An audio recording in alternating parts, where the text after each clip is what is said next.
Praise lord, హల్లెలూయా. ఈ కార్యక్రమాన్ని వినిచిన మీ అందరికీ నా ప్రేమపూర్వకమైన వందనాలండి. మరి ఈ కార్యక్రమం సబ్స్క్రైబ్ చేయండి, లైక్ చేసి షేర్ చేసి అనేకులకు ఈ కార్యక్రమం వెళ్ళి వారు కూడా బలపరిచి ఆశీర్వదించబడినట్లుగా మీరు ఈ కార్యక్రమంలో పాలుభాగస్థలంతో మనం చేస్తూ ఉన్నాం. ప్రార్థన. ప్రభువా, ఈ వాక్యాన్ని ధ్యానిస్తూ ఉండగా మీరే మీ బిడ్డలతో మాట్లాడి బలపరిచి ఆదరించమని యేసు నామములో ప్రార్థిస్తున్నాము తండ్రి. ఆమేన్.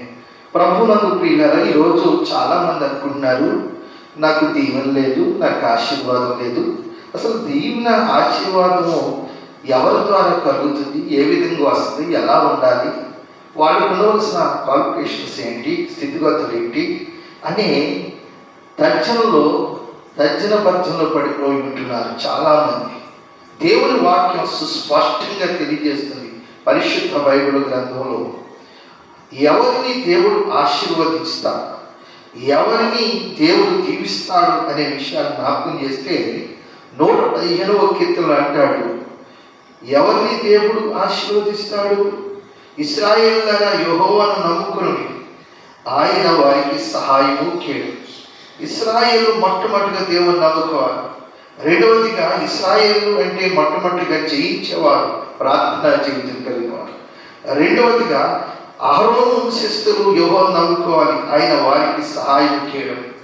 అహరోను వంశము అనగా యాజక గోత్రం, ప్రార్థించేవారు, స్తుతించేవారు, సేవా సంబంధమైన కార్యక్రమాలు చేపట్టేవారు, అనేకులకు ఆదర్శవంతంగా ఉండి ప్రజల యొక్క పాపాల కోసం అనుదినము కూడా వారు దహన బలులు, నైవేద్యము, పాపరిహార బలి, అపరాధ పరిహార బలి ఇవన్నీ కూడా అర్పించేటువంటి వారు. ఈరోజు దానికి ప్రతిగా మనమంతా ప్రార్థన చేసేవారంగా, స్తుతించేవారంగా ఉండాలి. మూడవదిగా యెహోవా యందు భయభక్తులు గల వారికి ఆయన కేడు, ఆయన నమ్ముకోండి అని దేవుని వాక్యం సెలవిస్తున్నాడు. ఒకవేళ నువ్వు ఈ యొక్క అహరోను వంశస్థులో, ఇశ్రాయేలు వంశస్థుల కుటుంబాల్లో లేకపోయినప్పటికీ కూడా, భక్తి కలిగి జీవిస్తున్నప్పటికీ, లేకపోతే నీవు దేవుని ఎరగనటువంటి వ్యక్తులుగా అన్యులుగా ఉన్నప్పటికీ కూడా ఆయన దగ్గరికి వచ్చేవారిని ఆయన త్రోసివేసే దేవుడు కాదు. యెహోవా మమ్మల్ని మర్చిపోలేదు, మమ్మల్ని ఆశీర్వదించను. వీళ్ళరా, ఎవరిని ఆశీర్వదిస్తాడు, ఎవరిని దీవిస్తాడు, ఎవరిని బలపరుస్తాడు, ఎవరికి భవిష్యత్తునిస్తాడు అని అంటే పిన్నలనేమి పెద్దలనేమి తన యందు భయభక్తులు గల వారిని యెహోవా ఆశీర్వదించును.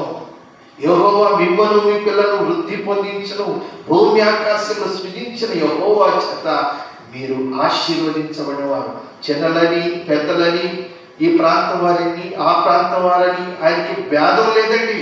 స్త్రీలైనా పురుషులైనా, చిన్నలైనా పెద్దలైనా, అధికారులైనా అనధికారులైనా, ఏ నాయకులైనా, ఎక్కడున్నా, ఏ స్థితిలో ఉన్నా, ఏ పరిస్థితిలో ఉన్నా ఆయన రంగు గురించి లేకపోతే జాతి లక్షణాల గురించి మాట్లాడడం లేదు, ఏ భేదం లేదు. ఎవరైనా ఆయన సన్నిధికి వచ్చినప్పుడు, ఆయన ఎందుకు భయభక్తులు కలిగి ఉన్నప్పుడు, విశ్వాస సత్యాలు కలిగి జీవిస్తున్నప్పుడు దేవుడు వారిని ఆశీర్వదిస్తాడు, ఆశీర్వదించి తీరుతాడు.